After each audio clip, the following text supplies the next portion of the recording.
오늘 제가 한 60분 정도 시간을 가지고 특별히 오늘 보니까 다음 세대와 미래의 교회 부흥을 위한 교구 개편 세미나 이렇게 제목이 있는데요.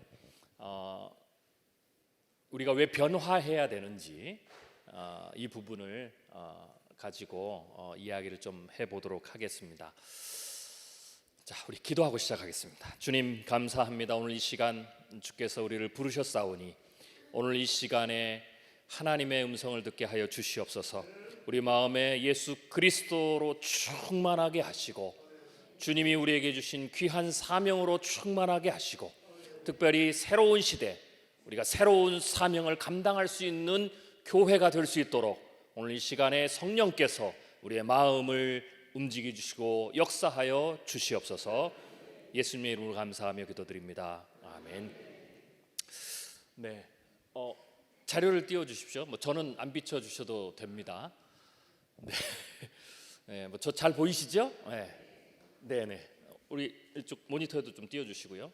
네, 저는 전문 미래학자로 활동하고 있는 사람입니다. 조금 제가 좀 특이한 사역을 좀 하고 있는데요. 보통은 이제 목사님들께서 사회생활을 하시다가 사업도 하시고 또 사회에서 직장생활도 하시고 이러시다가 주님의 부르심을 받고 목회자로 헌신하는데 저는 좀 반대의 길을 걸었습니다. 저희 아버님이 저희 집안이 제 자녀들까지 믿으니까 4대 신앙의 가문이거든요. 저희 아버님이 목회를 하셔요. 지금 이제 은퇴를 하셨는데 저희 아버님이 목회를 하시면서 부흥 강사도 하시고 또 뜨겁게 사역을 하신 분이에요. 저희 아버님이 40일 금식기도도 한 3번씩 하시고 보통 분이 아닙니다. 지금도 은퇴하시고도 무슨 기도 제목 할 게 있으면 한 일주일씩 또 금식하고 하시는 이런 분이라 저는 좀 달라요. 저희 아버님은 금식하면서 기도하자. 저는 밥 많이 먹고 힘내서 기도하자. 이게 이제 제 스타일입니다. 세대가 다르잖아요. 저희 아버님 그런 분이라 저희 아버님께서 저하고 한마디 상의도 안 하시고 본인 마음대로 저를 하나님께 갖다 바쳤어요.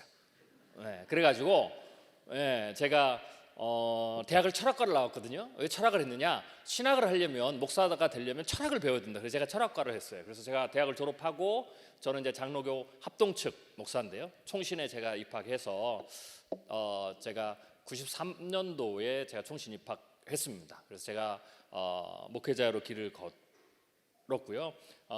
고 오카노 목사님 살아계실 때 제가 사랑의 교회에서 유년주일학교 담당 목사로 섬겼습니다.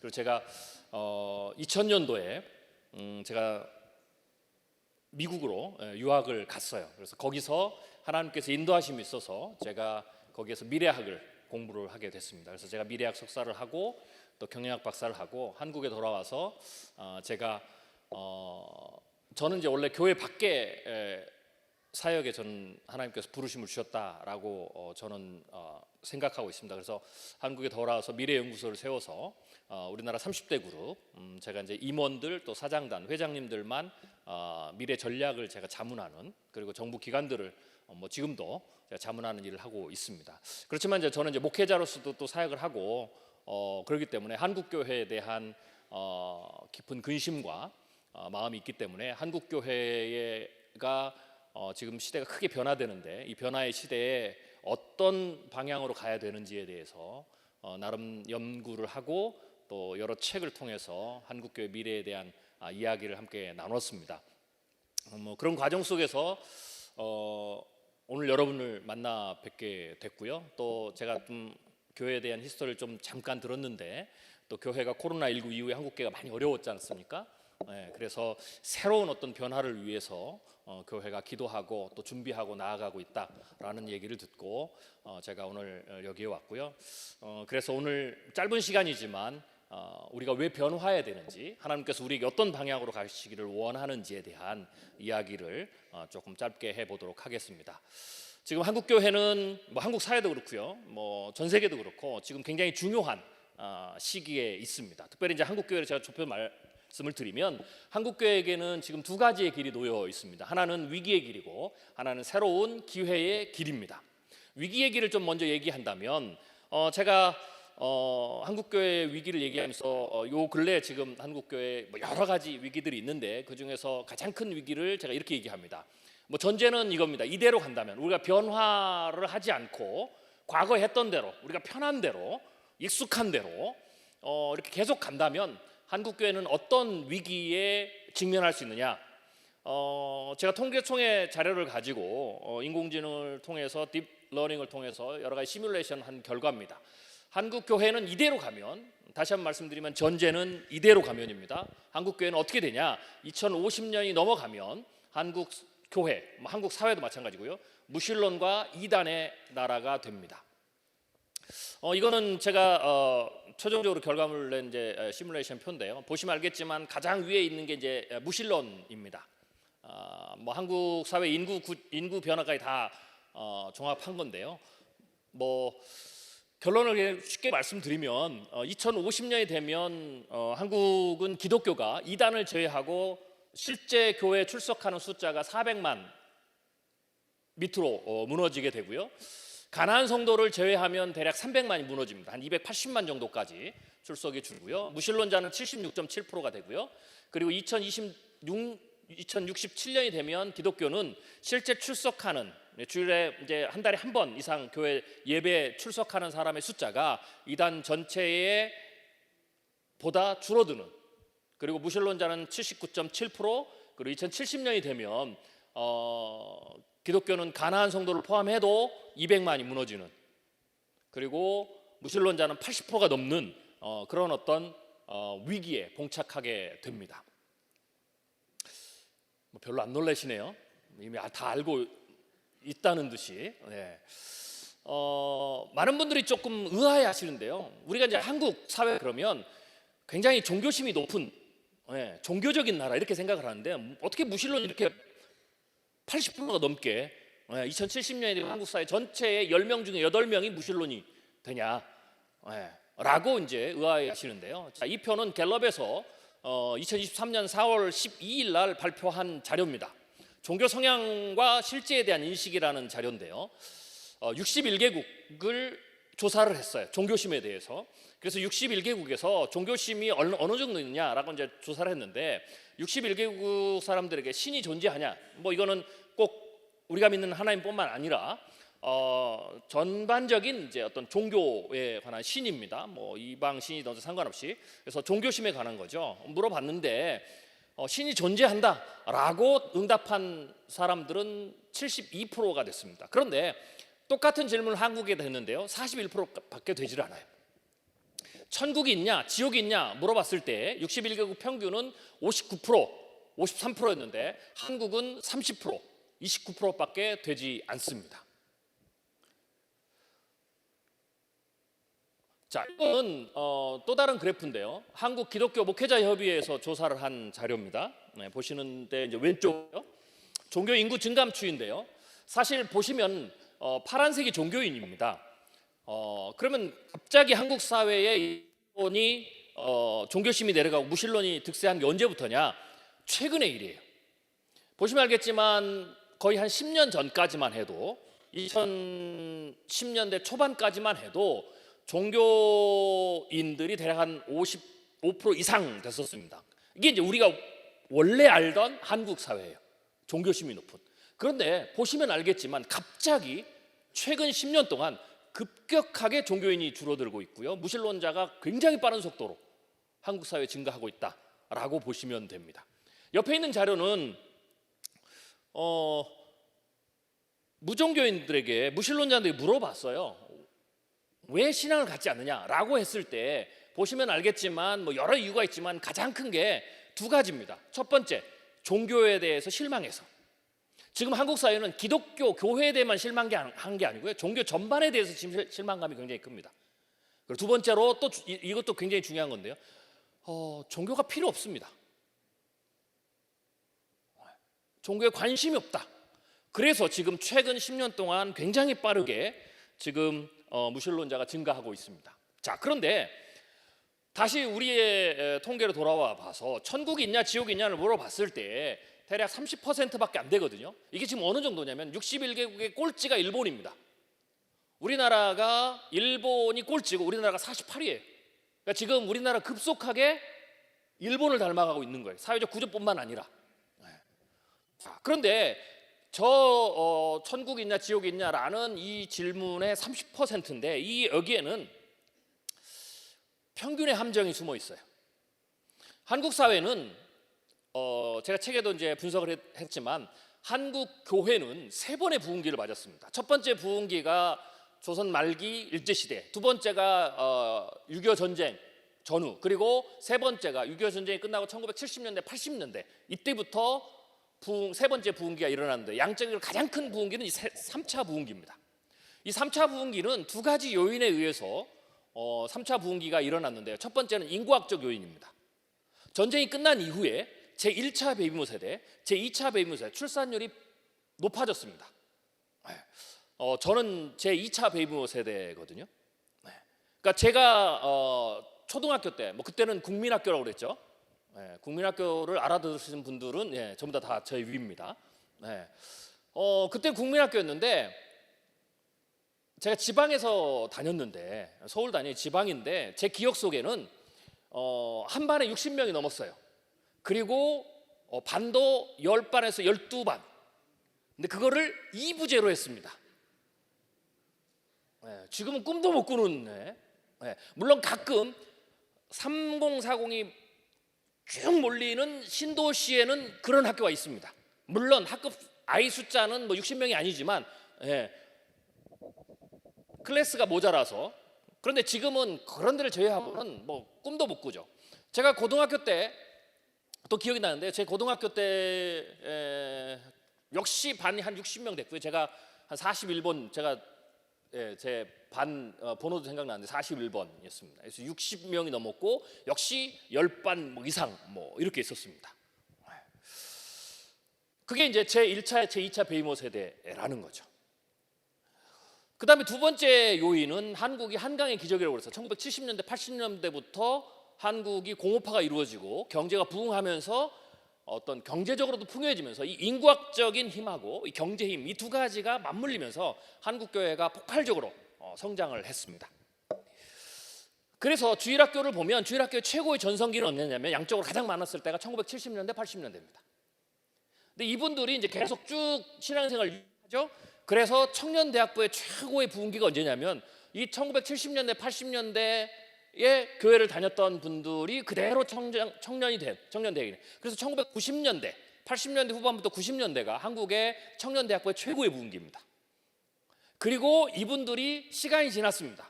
그래서 3040이 중심으로 올라오는 그 시점이 대략 2000년대 후반, 2010년대 초반이죠. 그래서 한국 교회는 전체 숫자는 2010년을 전후해서 정점을 찍습니다. 그리고 내려오죠. 그래서 이때 한국교회 제3차 부흥기의 가장 중요한 핵심이었던 요 분들이 지금 사실 50, 60 세대가 됐어요. 자, 이 말은 뭐냐면 저 숫자는 천국이 있냐 지옥이 있냐 30%라고 했던 숫자에는 이분들이 포함되어 있는 거예요. 그래서 이분들을 기점으로 50세 전후로 나누면 어떻게 되냐면 이 위쪽은 30%보다 높을 수도 있고 혹은 30%가 될 수도 있고요. 밑으로 갈수록 30% 못하다라는 거죠. 그래서 이 말은 지금 MZ세대 또 앞으로 세대로 보면 점점 어떻게 돼요? 무신론이 굉장히 강해지고 이미 우리 안에는 이 젊은 세대층에서는 종교심이 이미 30% 미만으로 떨어졌다라고 봐야 되는 겁니다. 그래서 이대로 가면 2070년이 되면은 뭐 어떻게 되겠습니까? 한 40년 후죠. 이제 여기 계신 분들 중에 상당수의 분들은 천국 가 계시고 지금은 이 젊은 무신론의 세대가 쫙 올라오면 어떻게 되겠어요? 아까 말씀드린 대로 한국은 무신론의 국가가 됩니다. 이단은 기독교는 주는데 이단은 계속해서 흥황하겠죠. 그래서 제1 종교가 무신론이고 제2가 이단이 되는 겁니다. 이게 지금 한국교회에 놓여 있는 위기입니다. 가장 큰 위기입니다.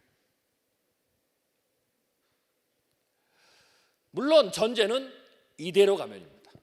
즉 변화하지 않고 우리에게 계속 위기가 있는데 뭔가 교회의 사역들이 과거와 다르게 역동적이지 못하고 침체되고 무너지고 있는데도 불구하고 우리가 계속 뭐 과거 했던 게 편한 거니까, 우리가 했던 익숙한 방식대로 뭐 설마 이대로 가면 뭐 무슨 문제가 있겠느냐 하고 변화를 싫어하고, 왜냐하면 사람은 근본적으로 변화를 싫어하거든요. 변화하자면 굉장히 싫어합니다.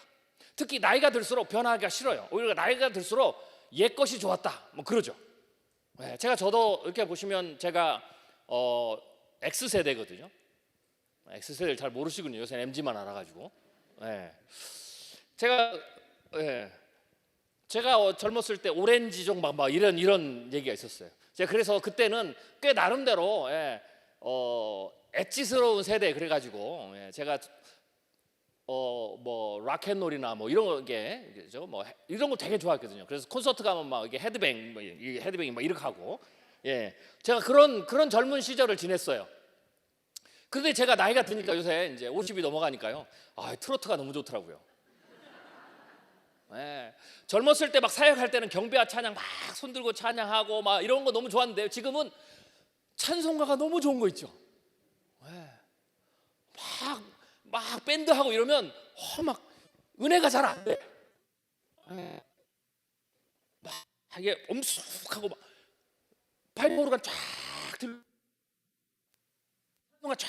너무 은혜가 되는 거 있죠. 할렐루야.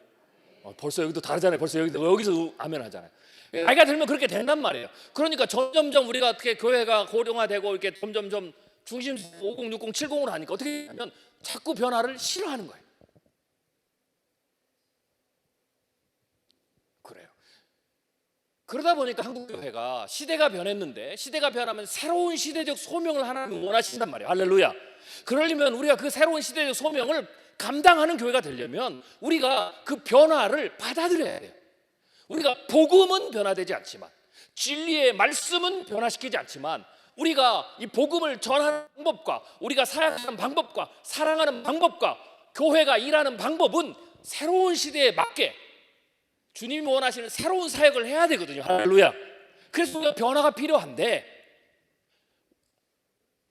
죄악되는 그리고 이 사람들은 어떻게 되냐면 변화되지 말아야 될 것은 자꾸 변화를 시키고, 자꾸 말씀에서는 가는 거예요. 그냥 자기 소견에 오른 대로 막 가고, 그거는 누가 시키지 않아도 엄청나게 변화를 잘 시켜.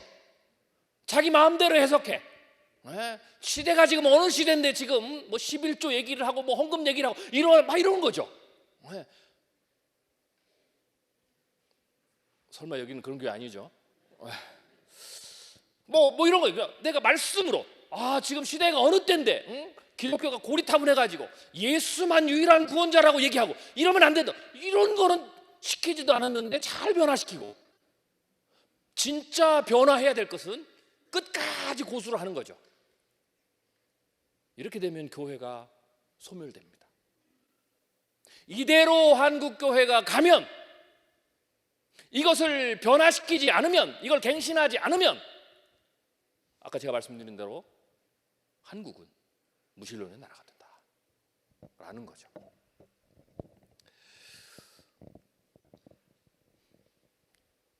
제가 말씀드렸죠, 처음에. 지금 한국교회는 굉장히 중요한 시기에 있다. 여러분 교회도 마찬가지인데, 개교회도 우리 교회가 굉장히 중요한 시기에 있어요. 하나는 위기의 길이 있고, 또 다른 하나는 뭐냐? 또 다른 미래가 기다리고 있다라는 거죠. 저는 한국교회에 아직도 또 다른 부흥이 올 수 있다라고 저는 믿는 목사입니다. 저는 2050 한국교회 다시 책을 통해서 한국교회의 위기도 얘기했지만 우리 앞에 하나님 주신 새로운 기회도 같이 얘기했어요. 그게 뭐냐면 앞으로 2번의 대부흥기가 있다라는 거죠. 할렐루야. 한국교회에 대해서 설명을 하는 거 넘어가고요. 제1차, 2차, 3차 부흥기고요. 그러면 2번의 부흥기는 뭐냐? 제4회 부흥기, 제가 5회 부흥기를 했는데요. 제5회 부흥기는 뭐냐면 그게 통일이에요. 제가 어디 가서 뭐 기도했더니 하나님이 한국교회 2번의 부흥기가 있다, 가서 네가 메시지를 전해라, 제가 계시를 받아서 그런 게 아니고요. 한국과 일본을 제가 사회에서 비교할 때 한국이 일본을 굉장히 많이 닮아갑니다. 인구도 그렇고 산업도 그렇고 뭐 여러 가지, 실제로 현상도 그렇고요, 경제 성장률도 그렇고요. 그렇지만 제가 한국과 일본을 비교할 때 결정적으로 다른 하나를 꼭 얘기를 해요. 그게 뭐냐면 일본은 내부적인 변화의 힘도 약해졌지만 외부의 어떤 새로운 힘이 들어와서, 외부의 새로운 변화가 들어와서 일본이 다시 일어설 수 있는 기회는 없어요. 그렇지만 한국은 다르다는 거죠. 그게 뭐냐면 한국은 통일이라는 새로운, 통일이라는, 아직 통일은 그래요. 통일은 오늘 우리가 이 예배 드릴 이 순간에 일어날 수도 있고, 아니면 오늘 잠을 자고 일어났더니 내일 아침에 일어날 수도 있고, 아니면 10년 후가 될 수도 있고 20년 후가 될 수도 있고 30년 후가 될 수도 있어요. 그거는 그 통일의 때는 아무도 모릅니다. 오직 주님만이 아시죠. 그러나 우리가 확신할 수 있는 것은, 그 때와 그 시는 그 어느 누구도 모르지만 우리가 확신할 수 있는 것은 언젠가는 통일이 된다라는 겁니다. 할렐루야. 그리고 통일의 시간이 점점 가까워 오는 것, 그것은 우리가 알 수 있어요. 그래서 한국 사회는 통일이 되면, 통일이라는 하나의 변수가 남아있기 때문에 일본처럼 그 전까지는 일본을 많이 따라가겠지만, 통일이 되면 어떻게 되면 일본보다는 독일, 통일, 서독과 동독으로 나눠졌을 때 독일이 통일돼서 다시 한번 국가가 재도약하는, 그리고 성장이 멈췄던 독일의 교회가 다시 부흥하는 그런 어떤 루트를 따라갈 가능성이 훨씬 더 높다라는 거죠. 그래서 제5의 부흥기는 우리가 그때와 그 시는 알지만 제가 이렇게 얘기합니다. 이미 정해진 미래. 그러면 4의 부흥기는 뭐냐? 제5의 부흥기가 이미 정해져 있고 하나님의 때 안에 있고, 그 부흥기가 되면 다시 한번 이 한반도에, 통일 한반도에 또 다른 영적인 부흥이 일어난다라고 우리가 믿는다면 제4의 부흥기는 그것을 준비시키는 부흥기다라는 거죠. 그래서 저는 지금 이 시대를 제4의 부흥기라고 얘기를 합니다. 자, 그런데 제4의 부흥기는 제가 이제 연구를 하면서 어느 시절과 비슷할까라고 했을 때 제가 굳이 비유를 하자면 이스라엘 역사로 보면 포로기 부흥기와 가장 비슷하다라고 제가 얘기를 했어요. 포로기 부흥기는 뭐냐면 이스라엘 백성이 하나님이 우상 숭배하지 말라고 그랬는데 그 말을 듣지 않고 결국은 어떻게 되겠어요? 그들이 하나님을 떠나서 하나님이 이스라엘을 멸망시켰어요. 이스라엘이 수치를 당했죠. 고통을 당하고 수치를 당하고 모욕을 당했습니다. 지금 한국교회가 그런 상황이에요. 그렇지만 그들이 포로로 끌려갔지만 그 가운데서 다시 신앙을 회복하고 첫사랑을 회복했을 때 하나님이 그들을 위로하시고 그들을 다시 회복시키고 이스라엘에 새로운 부흥을 주셨다라는 거죠. 저는 한국교회가 제4의 부흥기에 지금 양적으로 성장이 멈추고 어떤 교회는 쇠퇴하고, 특히 코로나를 지나면서 돌아오지 않는 교인들이 전체 교인 출석에서 10% 20%가 넘어서 이런 지금 이 상황, 그리고 코로나 때는 한국교회가 통계마다 다르지만 평균 15% 정도 플러스 마이너스로 교회가 다 사라졌어요. 그 전까지는 교회가 사라진다, 교회가 없어진다 라는 것을 우리가 꿈도 꾸지 못했던 거죠. 그런데 이 코로나를 통해서 한국교회가 절대절명의 위기에 처해 있고, 교회가 없어지고 교회가 문을 닫고 성도가 돌아오지 않는 그런 어떤 상황들을 우리가 겪게 됐다라는 거죠. 그러면서 동시에 코로나 기간 동안에 굉장히 많은 교회 밖에서 교회를 모욕하고 괴롭히고 또 비난하는, 그래서 한국교회가 모욕과 수치를 당하는 그런 어떤 상황에 있다라는 거죠. 그럼에도 불구하고 하나님께서는 이 제4의 부흥기에 세 교회가 나눠질 건데, 첫 번째는 그런 상황들을, 이런 위기가 옴에도 불구하고 변화하지 않는 교회는, 교회다움과 성도다움으로 다시 회복하려고 노력하지 않는 교회는 첫 번째, 하나님이 소멸시키십니다. 그래서 제4의 부흥기의 굉장히 중요한 첫 번째 특징은 소멸하는 교회들이 나올 것이다 라는 겁니다. 두 번째는 우리가 이 고난을 기간, 이 어려움의 기간, 이 위기의 기간에 다시 우리가 어디서 떨어졌는지를 다시 생각하고 교회다움, 성도다움, 본질로 다시 돌아가면 하나님이 다시 되돌려 주시는 은혜를 받는 교회가 있습니다. 할렐루야.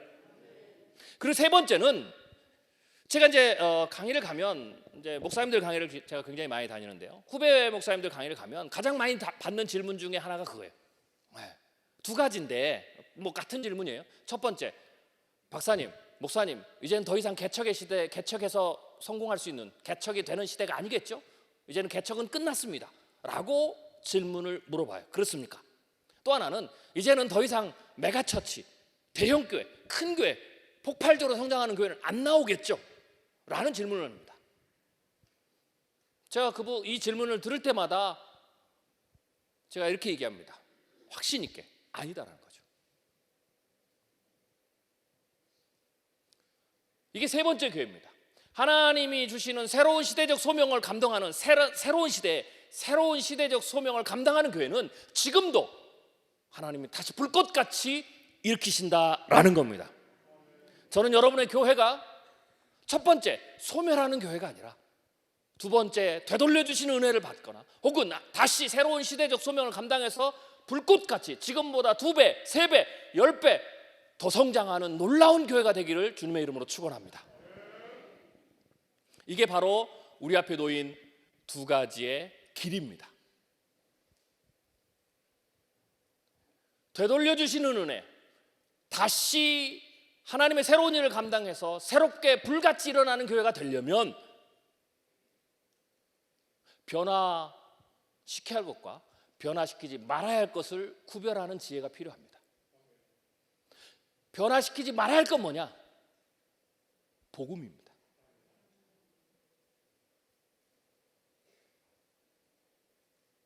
그럼 변화해야 될 건 뭐냐? 간단합니다. 복음을 제외하고 모든 것을 변화시켜야 됩니다. 이유는 간단합니다. 시대가 다 변하고 있기 때문에. 주님이 말씀하셨습니다. 새술은 새부대. 새로운 종교를 만들라는 게 아니고 복음의 진리의 말씀은 영원합니다. 할렐루야. 끝까지 변화되면 안 됩니다. 오히려 변화된 것을 되돌려야 됩니다. 진리의 말씀으로 우리가 어디서 떨어졌는지, 우리가 어디에서 나태해야 되는지 다시 되돌아가야 됩니다. 복음은 다시 되돌아가야 되지만 우리가 시대를 대하는 사역은 주님이 우리에게 새로운 시대를 주셨기 때문에 우리가 제로 그라운드에서 다시 생각해서 모든 변화를 수용하고 새로운 시대적 소명을 감당하기 위해서 우리가 나아가야 되는 거죠. 좀 더 구체적으로 얘기를 해보겠습니다. 제가 이걸 하나님께 칭찬받는 사역 뭐 이렇게 얘기를 했는데요. 시대가 변해도 하나님께 칭찬받는 교회, 칭찬받는 사역은 세 가지가 중요합니다. 첫 번째는 충성입니다. 이거는 진리의 말씀과 같이 변화되지 않아야 돼요. 오늘 우리가 함께 읽은 말씀입니다. 고린도서 4장 2절, 맡은 자들에게 구할 것은 충성이니라. 여러분의 교회가 변화된 시대에, 새로운 시대에 하나님이 주신 새로운 시대의 소명을 감당해서 다시 불꽃같이 일어나는 과거의 부흥의 영광을 뛰어넘는 더 큰 부흥의 영광, 새로운 부흥의 영광에 참여하려면 가장 중요한 것 첫 번째, 충성해야 됩니다. 충성을 회복해야 됩니다.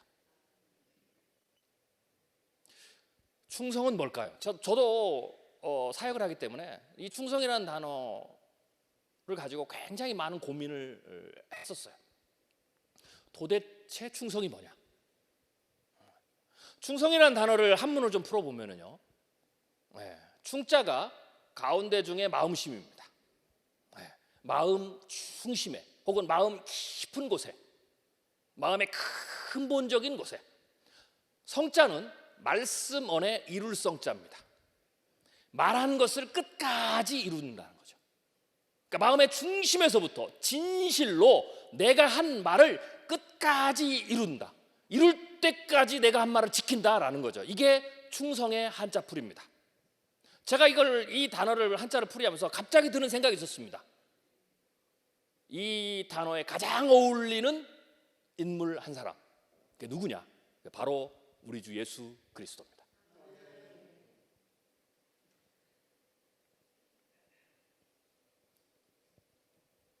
우리가 주님을 배반해도, 우리가 주님을 믿지 않아도, 우리가 충성하지 않아도 주님은 아랑곳 없이 내 상황이 어떠든지, 내 심정이 심정이 어떠든지 내 믿음이 어떠든지 아무 상관없이 주님은 지금도 오늘 이 시간에도 내 옆에 계셔서 내 안에 계셔서 끝까지 그분이 하신 말을 이루기 위해서 끝까지 충성하신 분입니다. 할렐루야. 그게 주님입니다. 그가 한 말이 뭐냐? 성경은 이렇게 하죠. 약속. 그래서 성경은 계속해서 얘기합니다. 반복적으로 얘기합니다. 내가 너에게 한 언약을 지키기 위해서.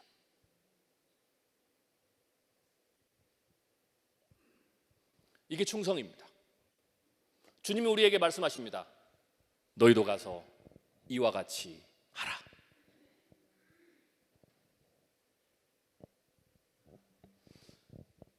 그리고 또 충성은 뭐냐? 다 여러 가지 설명할 수 있는데요, 제가 그냥 아주 원색적으로 설명을 드리겠습니다. 충성은 하라면 하는 겁니다. 이게 충성입니다. 제가 한국교회 목회자들, 목사님들에게 제가 말씀을 드리는데, 한국교회가 싸워야 될 게 첫 번째 무신론과 싸워야 되고요, 두 번째 교회 안에서는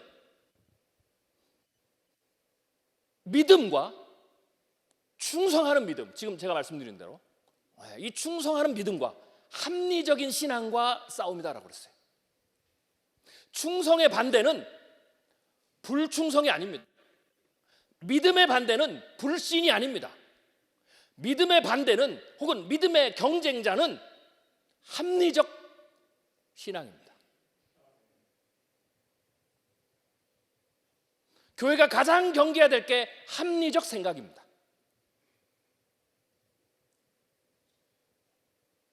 자, 이걸 제가 설명을 드리죠. 요새 가장 MZ세대들이 히트치는 사극이 있어요. 여러분들도 보시죠? 고려 거란 전쟁. 잘 모르시네요. 역시 여기는 기도만 하셔가지고. 젊은 세대들이 열광을 해요. 사극인데, 뭐 퓨전 사극도 아니에요. 정통 사극인데 젊은 세대들이 열광을 해요. 그 열광하는 이유가 뭐냐면, 강감찬은 아니고, 초반부에 아주 우리가 전혀 생각하지 못했던 새로운 영웅이, 고려의 영웅이 나와요. 그게 누굽니까? 양규 장군. 들어보셨습니까? 한국을 빛낸 위인 백인이라는 노래에 들어가지도 않아요, 이분은. 강감찬 장군은 들어가요. 그런데 이 양규 장군에 대한 어떤 새로운 조명이 고려 역사, 고려 초기의 역사를 하면서 나와요. 자, 그런데 여러분들 다 보셨을 거예요. 거란이 침공을 했어요.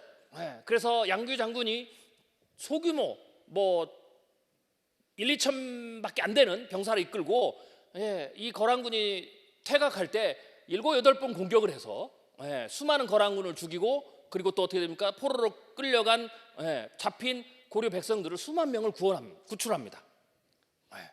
그런데 마지막에 양규장의 마지막 전투가 있는데, 그 마지막 전투가 뭐냐면, 이제 거란의 본 군대가, 본진이, 거란 황제가 이끄는 본진이 이제 퇴각을 해서 돌아가는 거예요. 그런데 뭐 1, 20만이 넘죠. 양규 장군이 이끈 군대 전체는 1,500명밖에 안 돼요. 제가 그 장면을 많은 사람들이 보셨을 거 아니에요? 저도 봤는데요, 갑자기 제가 이런 합리적인 생각이 들더라고요. 그 정도 했으면 됐지, 붙어봐야 안 되는데, 그냥 못 이긴 척하고, 모른 척하고 싹 길 비껴주고, 저 정도의 놀라운 전공을 세운, 거의 강감찬하고 동급으로, 혹은 이순신 장군하고 동급으로 지금 평가를 받는 요 장군인데, 이 장군이 이 거란 대군하고 맞서가지고 고려사에 보면 어떻게 되냐면, 화살을 고슴도치처럼 맞고 죽었거든요. 1,500명이 전멸합니다. 거기서. 제가 그걸 보면서 그 생각이 든 거예요. 왜 바보 같지?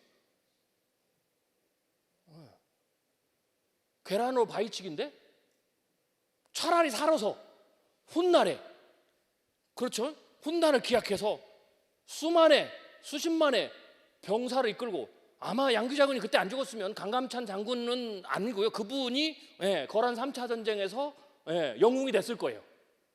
그렇게 해도 되는데 그냥 거기서 죽습니다. 1,500명의 병사도 따라가서 죽습니다. 요새 명량도 보셨죠? 이순신 장군이 마지막 전투에서 죽습니다. 본인이 푹 안 채워도 됩니다. 열어줘도 됩니다. 일본 수군 도망가도 열어줘도 됩니다. 명나라는 열어주자고 그랬습니다. 끝까지 막아서 본인이 전사합니다. 합리적으로 생각하면 맞지 않습니다. 그럼 그분들은 왜 했느냐? 딱 하나, 그게 충성이니까. 이걸 충성이라고 합니다.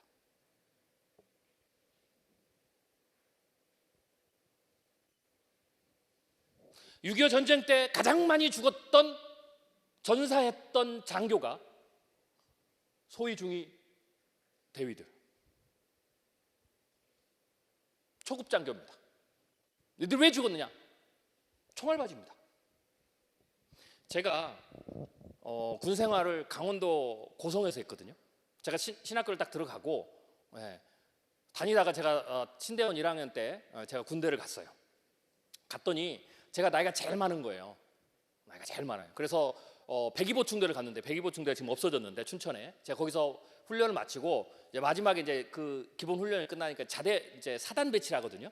제가 나이가 제일 많으니까 저보고, 그때는 이제 뺑뺑이를 돌렸어요. 컴퓨터로 딱 누르면 이게 뺑뺑이가 돌아가지고 랜덤하게 딱 사단이 지정돼요. 제가 저녁에 부르더라고요, 저를. 그거 눌러야 된다고. 그래서 근데 이제 제가 이제 갈 때 옆에서 막 얘기를 해줘요. 기도를 해야 된대요. 2자가 들어가는 데가 안 걸리도록. 왜냐면 보통은 2자 들어간 사단들이 힘들대요. 2사단, 12사단, 21사단. 그래서 제가 기도를 했죠. 제가 또 전도사 아닙니까? 기도를 열심히 하고, 또 하나님 제게 주셨잖아요. 이걸 누를 수 있는 놀라운 기회를. 제가 기도를 하고 갔어요. 하나님, 2자는 절대 안 된답니다. 제가 기도를 하고 딱 가서 2자를 눌렀어요. 아니, 2자를 누른 게 아니고 엔터를 딱 눌렀는데 뭐가 나오냐면 2자가 2개 나온 거 있죠. 22사. 2자를 피해달라고 그러는데 하나님이 놀랍게도 2자 2개가 그냥. 그래서 제가 22사로 끌려갔어요. 갔더니 강원도 고성이에요. 해금강 있는데. 제가 가서 보니까 지금은 작계가 바뀌었는데, 그때는 작계가 어떻게 하냐면 22사단이 왜 있는 줄 아세요? 그때 작계예요. 뭐냐, 22사단은 전쟁이 나잖아요. 그럼 딱 5분입니다. 미션이 딱 5분이에요. 5분이면 끝나요. 5분 미션. 그 5분이 뭐냐, 전쟁이 딱 일어나면 22사단 전군이 전부 다 전방으로 올라가요. 철책으로. 그래서 5분 동안 막는 거예요. 결론은 뭐냐, 5분 안에 다 막고 전사해, 전부 다. 그럼 우리가 5분을 막으면 어떻게 되느냐, 뒤에서 준비를 한다는 거죠. 5분 가지고 뭘 준비를 하겠습니까? 근데 작계가 그래요. 제가 그걸 듣고는 얼마나 한심했던지요. 5분 맞고 다 죽는데 얼마나 비합리적입니까? 그런데 우리는 그게 미션이니까 어떻게 돼요? 가서 그렇게 해야 돼요. 전쟁이 나면 실제로 합니다. 지금은 작계가 바뀌었어요. 뒤로 후퇴해가지고 전열을 다듬어가지고 뭐 이렇게 올라가죠. 군인은 그게 아무리 비합리적이어도 가라 그러면 가야 됩니다. 그러한 충성을 보였던 우리의 선배들이 있었기 때문에 이 나라가 지켜진 겁니다. 이것을 충성이라고 합니다. 주님이 우리에게 그 충성을 보여주셨어요. 주님의 충성의 가장 하이라이트는 뭐냐? 십자가에서 죽으신 겁니다. 주님은 하나님이십니다. 그 십자가에서 조롱하는 로마 군병과 모든 사람들을 말 한마디로 벼락을 내려서 모두 다 쓸어버리실 수도 있습니다. 주님은 신입니다. 하나님이십니다. 그가 십자가에서 죽지 않으셔도 우리를 구원할 수 있습니다. 그 능력이 없는 분이 아니에요. 능력이 없어서 십자가에서 죽으신 게 아닙니다. 십자가에서 안 죽어도 주님은 우리를 구원하실 수 있어요. 그럼에도 불구하고 공의의 하나님이, 그가 세우신 언약이, 그가 세우신 말을 끝까지 이루는 게 뭐예요? 죄는 피는 피로 갚아요. 죄는 피값을 치러야 돼요. 그래서 그분이 본인이 번복해도 아무도 말할 사람이 없어요. 그가 마음 중심에 그가 한 말을 끝까지 지키기 위해서 십자가에서 죽으신 겁니다. 이것을 충성이라고 합니다. 주님이 우리에게 말씀하셨습니다. 너희도 가서 이와 같이 하라. 우리의 삶에, 우리의 사역에 왜 역사가 안 일어난 줄 아십니까? 충성하지 않았습니다.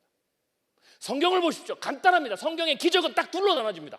기적이 일어나는 것은 내가 많이 배웠든 내가 능력이 많든 돈이 많든 내가 건강한 아이든 상관없이 그건 아무 상관이 없어요. 주님의 놀라운 기적의 역사가 일어나는 건, 이적과 표적이 일어나는 건 딱 하나, 충성했느냐 안 했느냐. 내가 능력이 없어도, 내가 힘이 없어도, 내가 아무리 나이가 들었어도, 내가 병들었어도, 내가 실패한 자라도 충성하면 놀라운 주의 역사가 일어납니다. 그러나 내 생각을 가지고 이래서 안 되고 저래서 안 되고 이렇게 하면 어떻게 돼요? 절대로 기적이 일어나지 않습니다. 여러분의 교회가 새로운 제사의 제5의 분기에 소멸하는 교회가 되지 않고 하나님이 놀랍게 들어쓰시는 그런 교회가 되려면 가장 기본이 뭐냐? 충성하는 겁니다. 주님이 하라 그러면 하는 겁니다. 주님이 변화하라 그럼 변화해야 되는 거고요. 말씀을 지켜라 그러면 지키는 겁니다. 그런 교회가 되길 주님의 이름으로 축원합니다. 두 번째로는 순결입니다. 이 순결이 바로 뭐냐? 말씀입니다. 말씀을 순결하게 지켜야 되고, 끊임없이 말씀 가운데 매일매일 아침 가운데 매일매일 말씀으로 나를 들여다봐서 끊임없이 나를 새롭게 해야 되는 겁니다. 그런데 부응하지 않는 교회는 하나님께 충성하는 대신 사람에게 충성합니다. 부응하지 않는 교회는 끊임없이 말씀으로 나를 새롭게 하는 것은 게을리하고 다른 세상적인 것으로만 새롭게 하려고 합니다. 새 차에 관심 있고, 새 옷에 관심 있고, 새 백에 관심 있고, 새 집에 관심 있고, 그러한 세상적인 새로운 것들은 정말 열심으로 뛰어다니지만 매일 아침 말씀 앞에서 나를 새롭게 하는 것은 게을리합니다. 여러분 말고요, 저 옆에 있는, 옆 동네에 있는 교회. 세 번째는, 하나님께 쓰임받는 세 번째는 지혜로운 교회입니다. 오늘 제가 이 얘기를 조금 더 집중적으로 하려고 합니다. 마태복음 24장 45절에 이런 말씀이 있습니다. 충성되고 지혜 있는 종이 되어 주인에게 그 집 사람들을 맡아 때를 따라 양식을 나눠줄 자가 누구냐.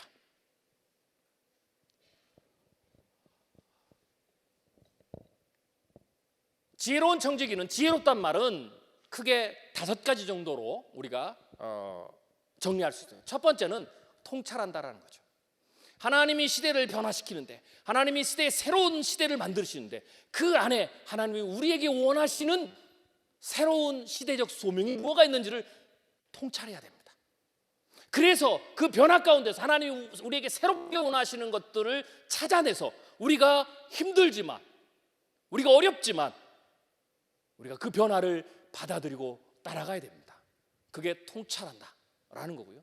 두 번째로는 꼼꼼하다. 세 번째는 일반 은혜를 사용해야 되고, 네 번째는 근심하고, 다섯 번째는 의논해야 된다라는 거죠. 자,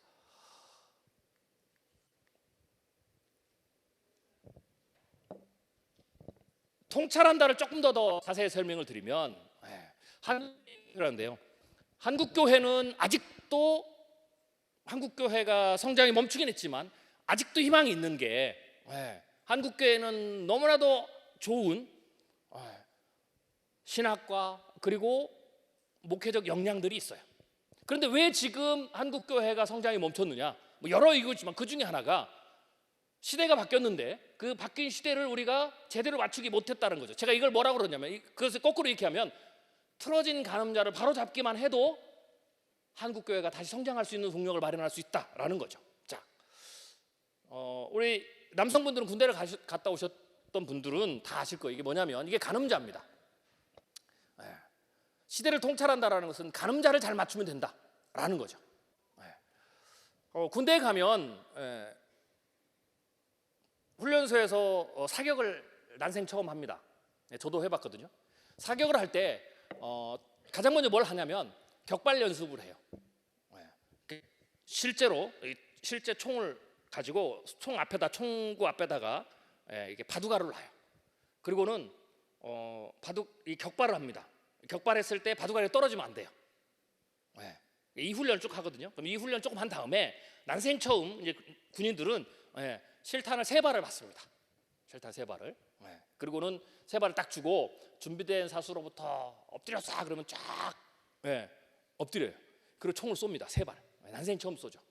그리고 이제 실탄 3발을 딱 사격한 다음에 그 다음에는 자기가 쏜 관역에 갑니다. 얼마나 잘 맞았는지 확인하러. 예, 여기서부터 놀라운 기적이 일어나요. 나는 분명히 3발을 쐈는데 내 과정에 가보니까 한 발도 없어. 옆 사람에서는 더 놀라운 기적이 일어납니다. 옆에 있는 동료도 역시 3발밖에 안 쐈는데 그 친구의 관역에는 6개의 구멍이 나 있어. 예, 이 남자분들은, 군대 가신 분들은 한 번쯤 다 겪어보는 놀라운 기적입니다. 이유는 뭐냐? 예, 간음자가 틀린 거죠. 총이 나쁜 게 아니고 내가 간음자, 총구 앞에 있고 여기 이걸 2개를 맞춰야 되거든요. 관역하고 이게 딱 맞춰야 되는데 이게 틀어진 거죠. 그래서 그걸 조절을 하면 총이 고장이 나지 않느냐, 다시 어떻게 돼요? 관역을 잘 맞춥니다. 시대가 바뀌면 어떻게 되느냐? 저 간음자가 틀리는 거예요. 그래서 이 간음자만 잘 맞추면 어떻게 돼요? 다시 부흥할 수 있다라는 거죠. 자, 그게 뭐냐면 예를 들면 교회 사역에 복음은 변하지 않지만 인구 변화를 반영해야 돼요. 여러분들이 구역의 개편 이런 거 하죠? 잘 하시는 거예요. 인구 변화, 새로운 시대 정신, 삶의 자리의 변화, 뭐 이런 것들이 지금 새로 다 바뀌고 있거든요. 이 부분들의 변화를 빠르게 인지해야 돼요. 그래서 그것이 교회는 그대로 있으면 틀어지는 거죠. 이것을 바로 맞추면 그 맞추는 순간 어떻게 돼요? 쇠퇴는 멈추고 다시 성장할 수 있는 발판이 마련된다라는 거죠. 두 번째로 지혜로운 청지기는 어떻게 하냐? 꼼꼼해야 됩니다. 이것도 역시 앞에와 연결이 돼 있어요. 성경 말씀을 보면 예수님이 이런 말씀을 하셔요. 누가 너희들이 망대를 세우려고 하느냐? 그러면 계산해 보라 그랬어요. 계산해 보라. 이거는 꼼꼼하라는 거예요. 꼼꼼하라. 왜냐? 비용을 계산해 보지 않고 그냥 무턱대고 세웠다가 못 세우면 어떻게 돼요? 사람들에게 비웃음을 당할 거다. 전쟁을 하려냐? 그러면 계산을 해보라. 내가 이길 수 있는지 없는지. 그래서 주님은 청지기는 꼼꼼해야 된다라고 얘기를 했어요. 자, 꼼꼼함의 차이입니다. 잘 보이시나요? 이거는 잘 안 보이셔도 괜찮습니다. 제가 설명을 해드릴게요. 이게 뭐냐면 제가 꼼꼼해 보려고 해본 거예요. 제가 남자도 갱년기 오는 거 아시죠? 제가 50 가까이가 되니까 제가 40대 후반부터 갱년기가 왔어요. 그러니까 갑자기 막 살이 찌는 거예요. 그래서 스트레스도 막 높고. 그래서 제가 어느 날 혈압이 너무 높아서 머리가 아파가지고 갔더니 혈압이 190이 나온 거예요. 이쪽에 계신 분은 막 걱정을 해주시고 190이 나와가지고 제가 놀래가지고 병원에 가서 긴급하게 혈압약을 제가 받아서 먹었어요. 그래도 먹었는데도 이게 150까지만 떨어지고 안 떨어지는 거예요. 그래서 제가 그때부터 어떻게 됐냐면 뭐 번아웃도 오고 막 이래서 제가 운동을 열심히 했어요. 제가 비법을 가르쳐 드릴게요. 혈압을 떨어뜨릴 수 있는 여러 가지 방법들이 있습니다. 제가 다 해봤는데요. 그거 하나를 쓸 때마다 예를 들면 식단을 조절한다, 혹은 나트륨을 줄인다, 운동을 한다, 뭐 여러 가지가 있어요. 그걸 하나하나 할 때마다 제 경험상 평균 4에서 5가 떨어져요. 그러니까 제가 150이었으니까 130 밑으로 떨어뜨리려면 4개 내지 5개를 해야 되죠. 제가 이래봬도 상당히 독한 사람이거든요. 그래서 식단 조절부터 시작해가지고 나트륨 줄이는 거, 그 다음에 유산소 운동. 제가 하루에 2시간씩 걸었거든요. 별로 안 놀라시네요. 다 2시간씩 걷고 계시는. 그리고 근육 운동도 하고 막 이래가지고 제가 각고의 노력 끝에 제가 혈압을 130 밑으로 정상으로 떨어뜨렸어요. 대단하죠? 그래서 제가 계속 유지 중이거든요. 그리고 나서 제가 이제 그걸 유지하는데 어느 날 제가 이제 살도 좀 뺐어요. 그래서 막 80kg 넘던 몸무게를 70대 초반까지 떨어뜨렸거든요. 많이 빠질 때는 60대 후반까지. 그런데 어느 날 갑자기 제가 몸이 안 좋아지는 거예요. 그래서 이상하다. 면역력도 떨어지고 감기도 잘 걸리고. 그래서 나이가 들어서 그런가. 그래서 제가 그러고 있었는데 갑자기 TV를 보는데 저 생각이 든 거예요. 내가 내 몸이 필요한 칼로리를 제대로 먹고 있나? 그래서 제가 따져보기 시작한 거예요. 꼼꼼하게. 그걸 적어놓은 겁니다. 그걸 적어놓은 거예요. 그런데 여기다가 제가 근육을 좀 늘려야 되니까 좀 몸을 좀 조금 근육을 더 늘리기 위하려면 이제 벌크업을 해야 되거든요. 그러면 중강도 운동 정도로 해야 돼요. 자, 그랬더니 제가 놀라운 사실, 제 나이에 지금 필요한 기초 대사량이 1800에서 한 2000 칼로리가 돼요. 이건 뭐냐면 기초 대사량이라는 것은 내가 운동을 하지 않고 하루에 숨쉬고 그냥 기본적으로 숨쉬고 사는데 필요한 칼로리, 이게 1800에서 2000 칼로리. 근데 여기서 제가 운동을 해야 되잖아요. 중강도 운동, 그러니까 헬스를 한다, 근육 운동하면 이 중강도 운동 정도가 돼요. 그럼 중강도 운동을 하려면 내 기초 대사량에서 최소 50에서 70% 정도를 더 필요해요. 그걸 소모를 해야 되니까. 내가 계속 이 건강을 유지하면서. 그랬더니 어떻게 되냐, 저에게 필요한 칼로리가 대략 한 3135에서 3500 칼로리예요. 자, 그런데 이거를 제가 이제 그러니까 하루 종일 제가 24시간 동안 이걸 칼로리를 제가 섭취를 해야 되거든요. 그래야 제가 몸이 건강하면서 그래도 근육도 붙이면서 운동하면 근육도 좀 늘어나고 이렇게 되거든요. 그런데 3035에서 3500 칼로리는 사실 많다면 많고 적다면 적어요. 많다면 많은, 이게 적다면 적은 거냐? 여러분들 가서 짬뽕 한 그릇 먹으면 끝나버린다. 치킨 한 마리 먹으면 끝나버려요. 그래서 이거는 건강하려면 건강식으로 3000에서 3500 칼로리를 먹어야 돼요. 건강식이라고 하면 닭가슴살부터 시작해서 채소에 토마토에 뭐 이런 거죠. 그래서 제가 계산을 해봤어요. 도대체 내가 저거 충분히 먹겠지 하고 제가 계산을 해봤는데요. 그래서 제가 건강식으로 삼시세끼를 어떻게 먹는지 제가 따져봤어요. 그것도 단백질, 탄수화물, 지방 비율이 되게 중요하거든요. 건강해지려면 무조건 단백질만 많이 먹으면 안 돼요. 그리고 여기에다가 나트륨도 중요하죠. 그래서 제가 그걸 다 따져본 거예요. 이 따져봐서 제가 기록한 거예요. 결론은 이겁니다. 제가 찾은 결론은 뭐냐면, 제가 착각을 했던 거예요. 어림셈으로. 제가 이래봬도 굉장히 똑똑한 사람이거든요. 제가 이렇게 따져보지 않고 어림셈으로 생각하니까 내가 충분히 지금 괜찮게 했는데, 제가 따져보니까 어떻게 되냐, 실제로 저 필요한 것을 건강식으로 먹으려면 하루에 5끼를 먹어야 돼요. 제가 지금 먹는 걸로 3끼를 먹으면 3끼마다 배 터지게 먹어야 돼요. 근데 제가 어떻게 했냐면 이 3끼를 고프게 먹었던 거예요. 그래서 계속 살은 빠져서 다이어트는 좋은데 그 다음부터는 면역력이 아프기 시작한 거죠. 이게 어림셈과 꼼꼼함의 차이예요. 우리의 사역도 마찬가지라는 거예요. 하나님이 우리에게 원하시는 것은 꼼꼼함이에요.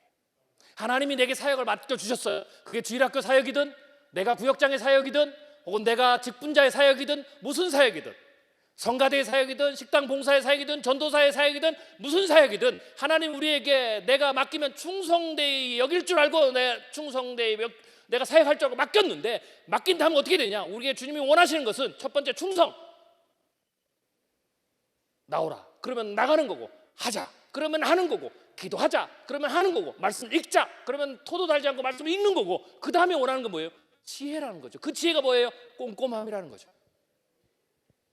여러분은 여러분의 사역이 얼마나 꼼꼼하셨습니까?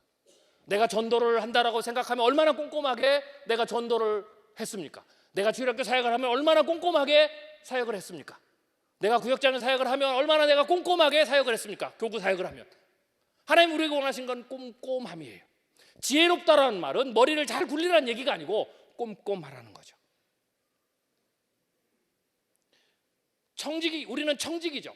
청지기는 뭘까요? 만약에 여러분들이 지금은 없지만 요새는 그래도 요즘에도 아주 부잣집에 가면 집사가 있어요. 살림 전체를 맡아 하는 사람이죠.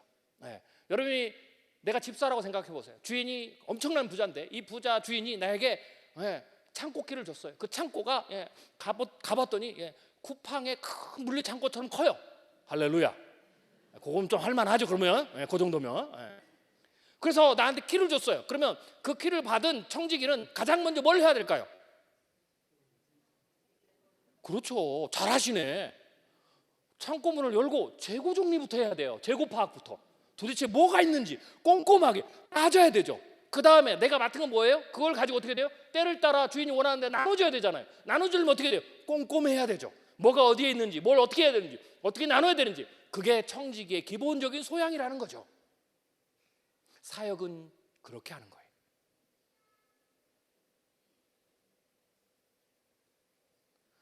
다시 말하면 이런 거죠. 내가 주일학교 교사로서 하나님의 사역을 주셨어요. 그럼 어떻게 돼요?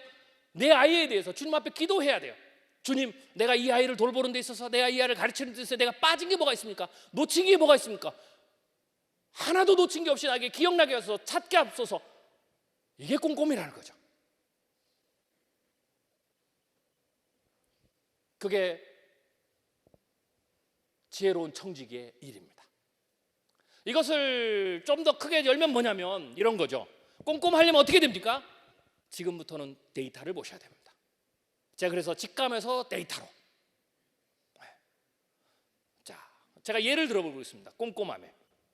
우리에게 왜 꼼꼼해야 되느냐? 자, 이거는 한국 사회의 가구 변화입니다. 이 그래프는 보시면 알겠지만 밑에 가장 밑에 있는 저 파란색인 아니 무슨 색이라고 아무튼 제일 밑에 있는 겁니다. 이게 1인 가구입니다. 그리고 두 번째 중간에 파란색이 좀 짙은 파란색이 2인 가구. 그리고 그 위에가 3인 가구고요. 4인 가구가 녹색입니다. 4인 5인 이상은 저 끝에 있죠. 이게 지금 한국 사회 현재 모습입니다. 지금 2024년 현재로도 이미 한국의 1인 가구는 거의 1000만에 육박해요. 이 말은 뭐냐면 한 집 건너 한 곳이 1인 가구나 2인 가구예요. 제가 이제 목사님들 만나면 이렇게 말씀드리거든요.